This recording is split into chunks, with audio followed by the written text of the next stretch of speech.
Contoh, Bisa saya nabung di Tamasya. Bisa. Hari ini kok emas lagi turun. Bisa. Saya beli. Ya. Kemudian emas besok naik, saya mau jual. Bisa. Itu kan namanya trading for living dong. Boleh. Boleh kan? Kalau Jadi jangka waktunya pendek tujuannya profitability. berarti sama aja dia kayak punya toko emas nih. Iya bisa begitu. Tapi dia jual emasnya pribadi. Jadi dia mau dapat selisih di situ gitu ya. Itu disarankan nggak sih kalau kayak gitu?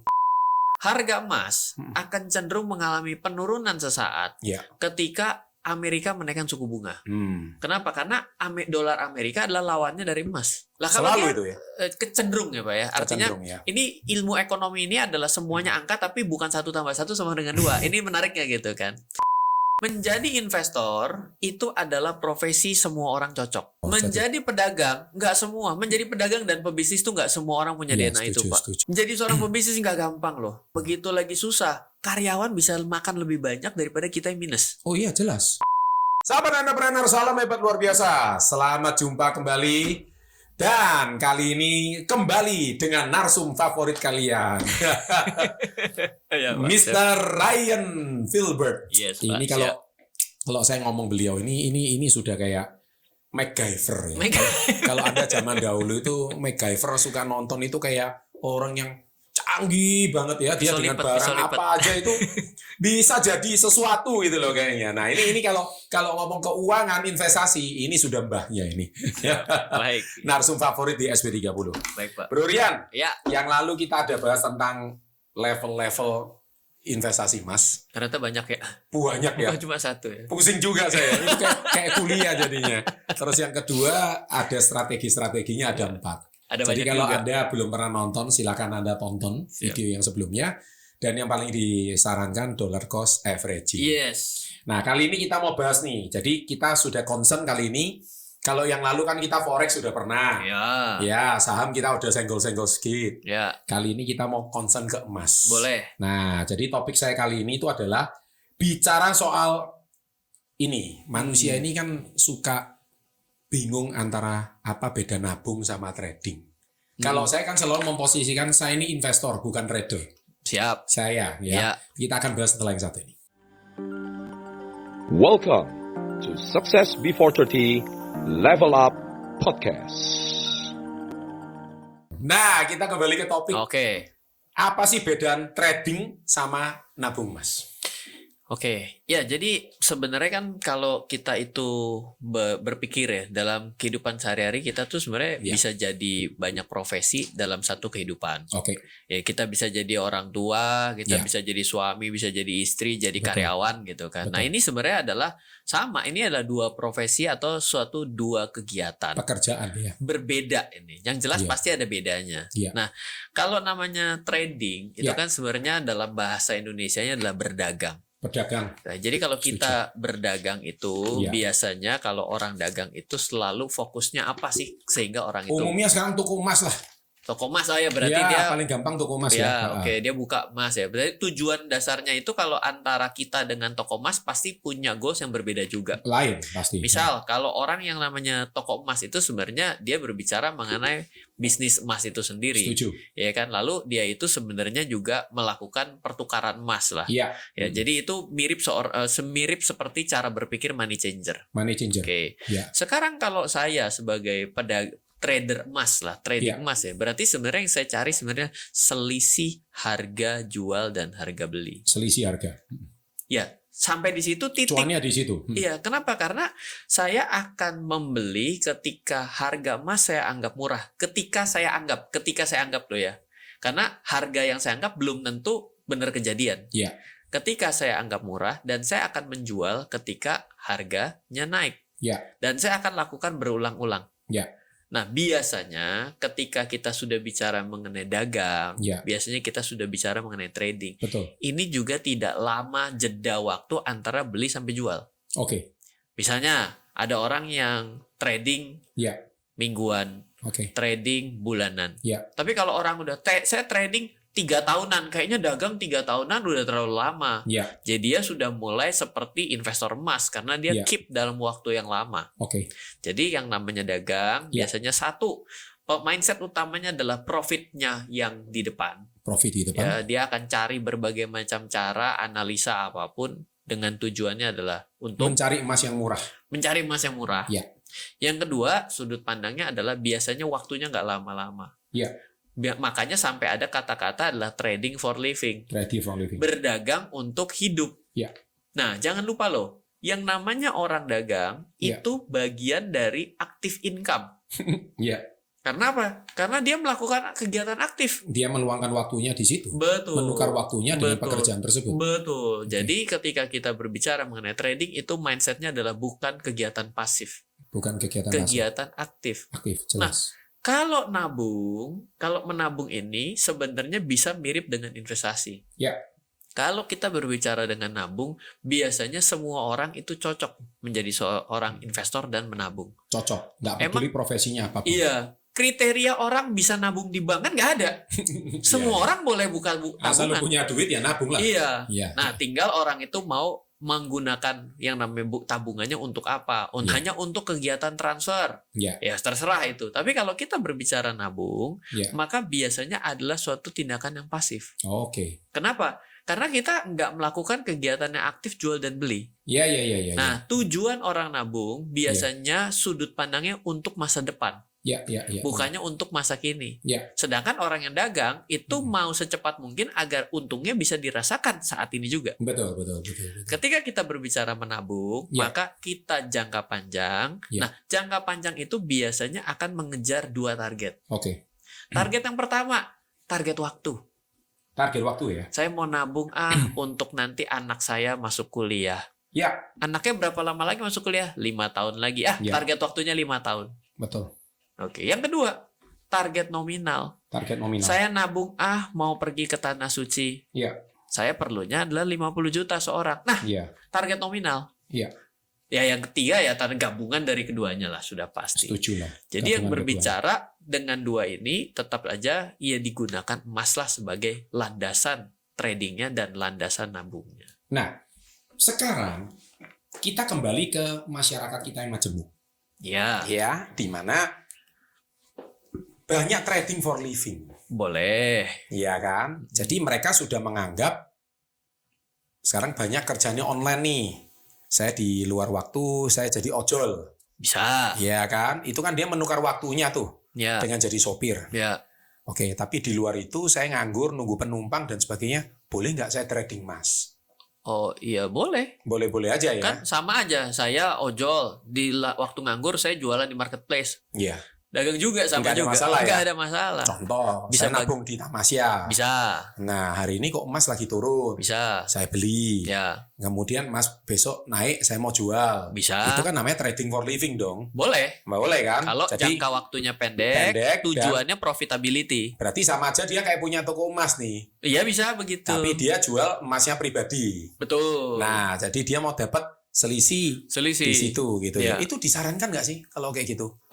Itu So, ganggu psikologis nggak sih sebetulnya? ya, dagang itu perlu mindset dan konsentrasi lebih. Nah, seperti apa itu konsepnya? Lah ya, kalau sekarang kita tidak mengetahui harga emas itu cenderungnya kalau turun ke harga berapa. Iya. Kita nggak tahu kalau emas yang disebut mahal saat ini tuh di kisaran berapa. Iya. Iya. Kita tidak tahu event-event berita keuangan internasional. Betul. Contoh, harga emas akan cenderung mengalami penurunan sesaat Iya. ketika Amerika menaikkan suku bunga. Kenapa? Karena dolar Amerika adalah lawannya dari emas. Oke. Lah kalau Selalu dia- itu ya. Kecenderung ya Pak ya. Artinya Kecenderung, ya. ini ilmu ekonomi ini adalah semuanya angka tapi bukan 1 tambah 1 sama dengan 2. Ini menariknya gitu kan. Jadi ya hal seperti ini kita perlu tahu. Lah kalau ternyata dia nggak tahu apa-apa, ya jadi kan nanti jadi masalah dengan perencanaannya dia. Oh turun nih, turun. Oke saya akan beli. Kira-kira besok naik lah. Biasanya untuk naik akibat efeknya yang baru terjadi kenaikan suku bunga 2 atau 3 minggu. Ya. Berarti kan dia tidak bisa menguasai itu karena waktunya kurang, informasinya kurang, Ya. ilmunya kurang. Ya. Nah itu akan jadi masalah. Ya. Boleh nggak trading? Boleh dong. Boleh. Siapapun boleh. Iya. Memang kalau dulu dan sekarang kesempatan orang-orang yang melakukan trading itu semakin terbuka lebar Karena platform. karena platform. Iya. Kalau lebih dulu dimudahkan. mungkin Harus ke toko emas. kelas 1 kilo, Pak. Betul. Iya kan? Nggak Kalau- semua orang bisa itu. Iya, kalau nggak kelas 1 kilo, Nggak harus punya 1 M dulu lah. uang parkirnya lebih mahal daripada Jelas, untungnya. jelas. Gitu. Karena sekarang platform ya. Betul. Tapi kalau saya sih Kalau saya ya, saya mengetahui kan setiap orang itu, saya selalu nyata, mending kamu itu kerja lah, cari pekerjaan yang tetap lah. Ya, mending pakai pekerjaan tetap, nabunglah DCA. Itu kamu udah nggak pusing, kamu fokuslah di pekerjaan kamu. Takutnya kalau dia nih menambah pekerjaan sebagai seorang trader, nyetir juga nggak fokus. Betul. Ini lagi turun ini. Nah, dia mau masuk tolnya kelewatan. Wah, ini bisa atau rem dadakan tabrak orang. Orang. Nah, bisa. ini yang bahaya. Bisa. Terus malam saatnya tidur, besok nyetir supaya fit, malamnya nggak tidur. Karena kepikiran. Nah, itu yang trading for living menurut saya. Betul. Dangerous banget. Makanya saya selalu bilang, Pak, menjadi investor itu adalah profesi semua orang cocok. Semua orang cocok. Menjadi pedagang, nggak semua. Menjadi pedagang dan pebisnis itu nggak semua orang punya DNA itu, Pak. Setuju. Menjadi seorang pebisnis nggak gampang loh. Nggak gampang. Ya kan? Begitu lagi susah, karyawan bisa makan lebih banyak daripada kita yang minus. Oh iya, jelas. Nah, itu pebisnis. Nggak semua orang bisa punya DNA itu. Nggak semua orang. Menjadi seorang trader, seorang tim saya, harga kemarin beberapa mata uang turun drastis. Floatingnya cukup besar. Dia nggak tidur. Saya punya posisi itu lebih besar minusnya daripada dia mungkin 20-40 kali. Aduh. Tidur pulas. Pak, Bapak tidur. Loh, emang kenapa? Saya tanya. Pak, kan bingung. Percuma dilihat nggak berubah. Itu mindset saya. Iya. Ya kan? Jadi memang setiap orang belum tentu bisa menjadi seorang trader. Iya. Cuma memang perlu diakui. Kayak saya ini, saya orang yang nggak suka jualan. Iya. Apa banding-banding harga, paling nggak kuat saya.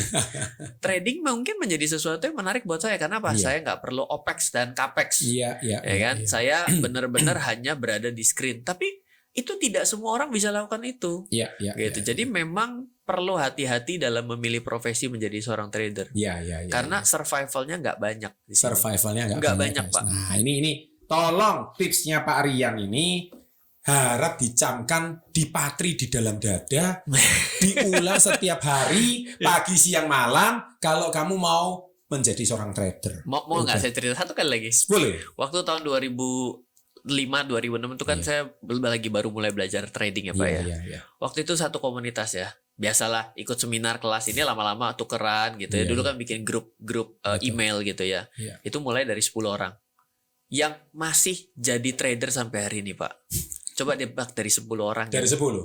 Kayaknya nggak ada. Saya doang. Nah, justru itu.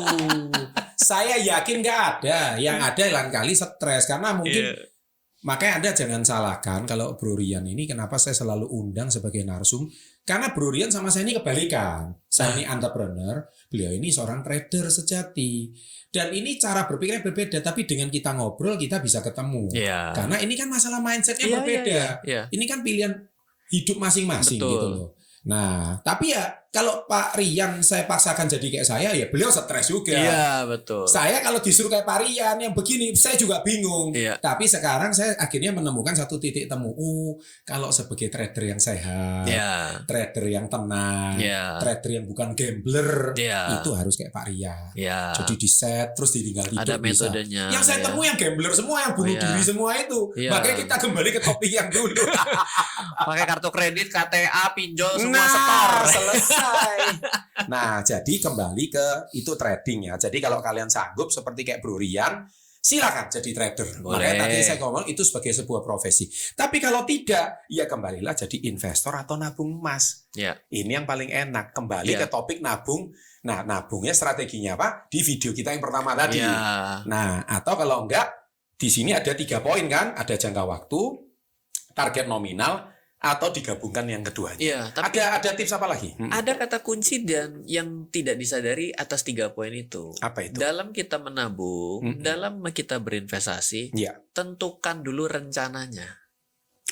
Harus ada planningnya. Kita goalsnya apa? Betul. Kalau kita tidak punya goals, maka tabungan kita beli mobil kah? Betul, menikah kah? anak sekolah. Atau nikah lagi. Menikahkan anak, nikah lagi. Oh ya boleh ya. Kalau saya ngomong menabunglah di istri sendiri, jangan menabung di istrinya orang lain. Jadi intinya harus ada satu goal. Kalau nggak ada satu goal, nggak bisa. Biasanya nggak. Ya nanti begini kejadiannya biasa, Pak ya. Ini penyakitnya orang ketika dia melakukan investasi atau dia menabung. Begitu harga emas meledak tiba-tiba. dia tuh jadi gatel. Saya pengen jual. Jadi gayanya kayak seorang trader. Padahal ini mindsetnya ini ya. Iya, nyampe tujuan belum. Nah, jadi dia tidak tahu, dia hanya coba-coba untuk dia jual. Kok tambah naik. Iya. Akhirnya kok udah saya jual. Aduh sayang ya. Jadi dia akhirnya terjebak cara berpikir pengen dapat keuntungan. Oh, setuju. Padahal berbicara mengenai investasi dan menabung itu adalah suatu tujuan, suatu perjalanan mencapai. Kecuali nominalnya tercapai, kecuali waktunya tercapai, itu bisa dieksekusi. Meskipun ketika kita mau lanjutkan strategi ini, kita bisa saja mengambil strategi turunannya, Pak. Pak, kalau ternyata sekarang saya nabung 12 juta. Ternyata akibat harga emas bagus, Pak, jadi 20 juta. Lah masa 8 jutanya kalau kan ada kemungkinan turun, Pak. Kenapa nggak saya jual dulu? Mindsetnya jadi dagang terus. Betul. Nah, dalam orang investor ataupun orang yang sedang menabung emas, mindsetnya boleh gini. Oke, kalau gitu, saya akan mengamankan selisih keuntungan ini pada instrumen yang lebih aman lagi. Itu bisa dilakukan. Bisa itu ya. Sehingga dia tetap dalam satu format yang benar dalam dia melakukan investasinya. Karena kalau tidak, dia akan terjebak dalam jurusan trader. Dia beli emas turun. Jadi sebaiknya gimana kalau ada lebih itu tadi? Tadi Pak, misal contoh ya. Saya beli emas 1 tahun, saya review. Tercapai malah lebih gitu. Kalau udah waktunya goalsnya tercapai dan lebih, namanya babak mega bonus jackpot. Misalnya saya itu targetnya adalah 50 juta. 60 juta lah, 60 juta.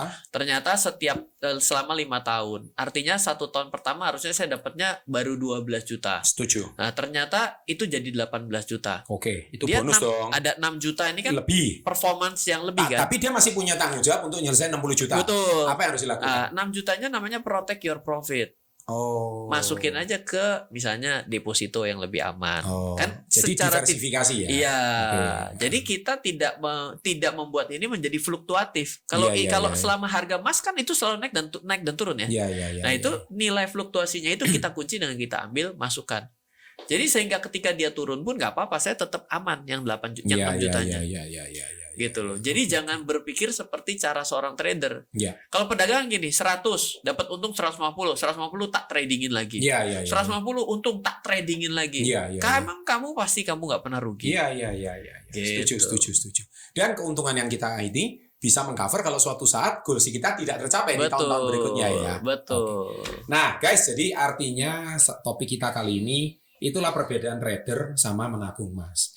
Jadi memang sebaiknya kita juga sarankan kalau kebetulan kan yang saya tahu platform yang bagus itu Tamasya ya. Iya, Pak. Jadi Tamasya selama ini termasuk praktis lah, menabung emas digital itu praktis. Dari 10.000 itu aja bisa gitu. Nah, itu salah satu yang juga bisa membuat dollar cost averaging juga dengan cara ada platform satu yang bagus. Kalaupun mau menabung, itu juga menabung yang sederhana di situ. Sehingga kita kuncinya itu di disiplin diri kita sendiri. Gak boleh tergoda oleh apapun gitu ya. Nah, itu kuncinya di situ. Jadi apapun profesinya, sebaiknya yang paling aman itu adalah nabung emas ya. Menjadi penabung emas dan juga menjadi seorang investor itu semua orang bisa. Semua orang bisa ya. Kalau trader enggak semua orang bisa. Dari ojek online sampai direktur utama, bisa. Dari pedagang UMKM sampai konglomerat gitu ya. Karena konglomerat pun juga perlu nabung gitu loh. Jangan dikira duitnya tuh banyak, iya kan? Kalau dia nabungnya, dia lebih baik diputar ke usaha yang lain sih. Nah, kalau menjadi orang yang sudah punya level yang lebih, sebenarnya emas itu adalah sebagai sarana lindung nilai. Perlindungan nilai. Hedging. Hedging. Ya kenapa? Karena kita tahu bahwa ketika kondisi bumi gonjang-ganjing, bisnis tidak bagus, lalu perekonomian tidak bagus, biasanya inflasi terjadi. Setuju. Yang kebal inflasi terbukti dalam jangka panjang adalah emas itu sendiri. Jadi kalau sebagai orang normal biasa adalah sarana investasi. Tapi sampai satu titik dia sudah begitu banyak portofolio investasinya, emas itu justru menjadi lindung nilai. Setuju. Menjadi hedgingnya. Kenapa? Karena ketika bisnisnya turun, emasnya mengalami kenaikan. Jadi dia bisa mengimbangi. Kalau portofolio investasi yang lain turun, emas tetap menjadi sebuah perlindungan nilai. Betul. Kalau deposito atau dunia lagi krisis, deposito naik. Kalau dunia aman-aman aja, bunga deposito menurun. Emas termasuk sebagai perlindungan nilai. Oke, luar biasa. Ada logika lain, Pak. Apa itu? Begini. Sebenarnya emas itu memang dalam kondisi tertentu kita bisa lihat akan selalu cenderung mengalami penguatan. Kenapa? Karena begini. Kita di Indonesia terutama ya, Indonesia itu kena double impact. Satu, emas kita dihitung dalam rupiah. Iya. Berarti ketika rupiah kita melemah, dolar naik. Iya. Harga emas dunia tidak kemanapun. Tetap akan kita rasakan kenaikan loh. Oh. Strategi yang pertama. Iya. Nah, yang kedua adalah kalau dunia mengalami inflasi, Iya. ya berarti emas juga akan cenderung lebih berharga. Setuju. Karena pada saat ini tetap kita tahu bahwa Setuju. asal muasal sampai adanya uang kertas itu adalah awalnya dengan dijamin emas. Oh. Jadi dengan dua Takut kejadian uang ini, kertas waktu itu nggak ada nilai ya? itu terjadi pada tahun 1970-an ketika Presiden Nixon itu mencabut dirinya dari satu perjanjian, itu perjanjian Bretton Woods. Ya, Dulu ada satu kesepakatan bahwa kalau setiap bank sentral mau cetak yang namanya uangnya, mereka harus menyiapkan cadangan emas. Ya. Dan karena pada saat itu kekurangan uang di Amerika, yang terjadi adalah dia bikin perjanjian itu, dia langgar sendiri perjanjiannya sehingga terjadilah inflasi gila-gilaan mulai saat itu. Jadi kita di Indonesia itu sebenarnya secara logika dasar emas itu cenderung mengalami kenaikan. Oke. Karena kita selalu dihitung dari rupiahnya. Siap. Oke. Gitu. Baik, ini sebuah tema yang sangat menarik. Siap. Jadi kalian mau jadi trader atau nabung, itu pilihan ada di tangan kalian. Siap. Demikian sahabat entrepreneur, topik kita kali ini trading dan nabung emas. Sebaiknya yang mana? Anda yang tentukan di kolom komen sekarang juga. Next kita bahas apa lagi ya? Siap. Kita tunggu di sesi berikutnya. Sukses untuk kita semua dan salam hebat luar biasa.